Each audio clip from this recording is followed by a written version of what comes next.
Hello, Joe Grind from Toxic Holocaust. How are you doing? I'm doing okay. How about yourself? I'm very, very good. You're still underground, and we're very, very happy that you still are.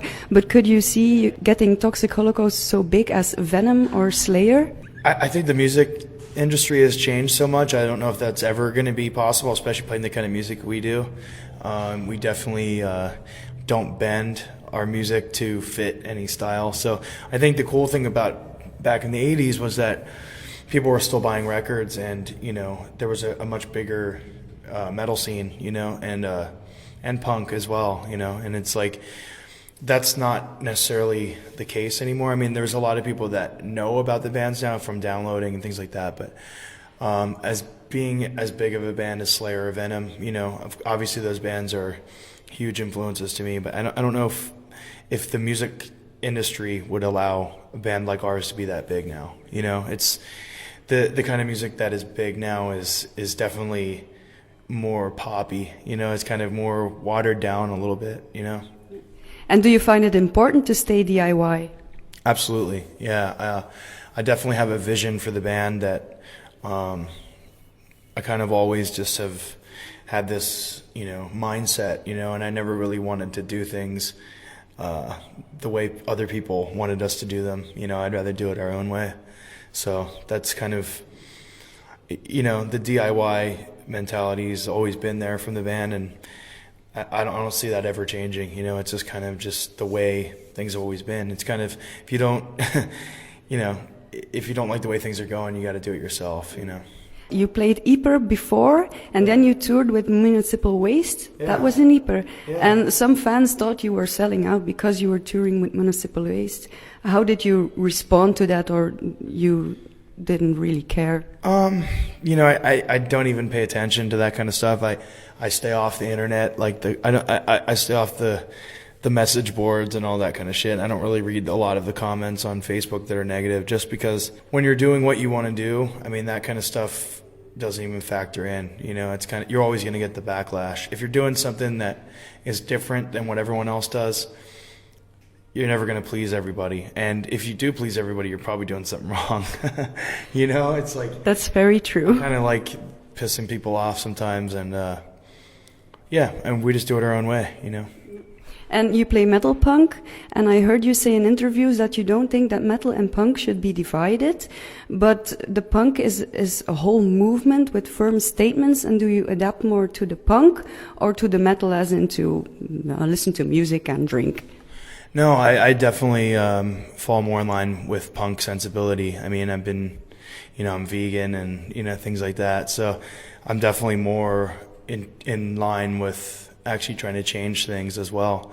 I think more or less, I think it's more of like what I meant by that was I feel like it should be, they're both underground movements, and I think you can do a lot more together than you can separated, and disliking someone for the kind of music they like is no different than the color of their skin or anything like that. So I feel like just break down those barriers and kind of let's try to all change together, because not all metalheads are like that either. Like I know a lot of metalheads in, death metal bands and thrash bands and all that stuff, and they actually do care about things and they do their part.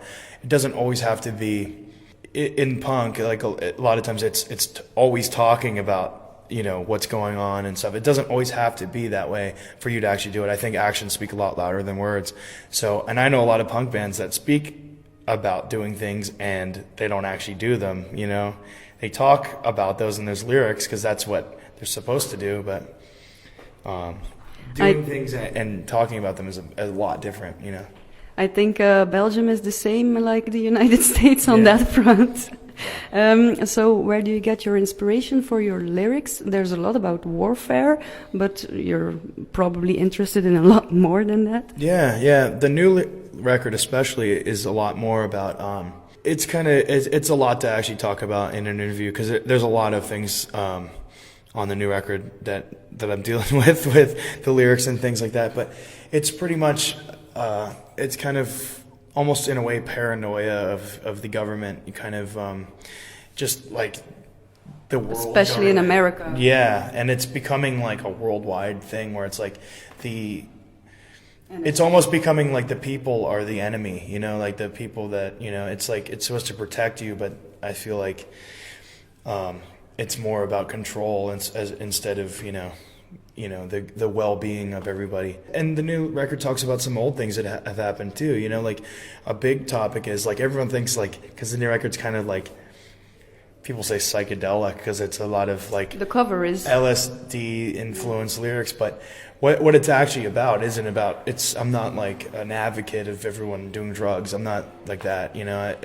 It's what the lyrics are actually about is about the CIA experiments in the U.S.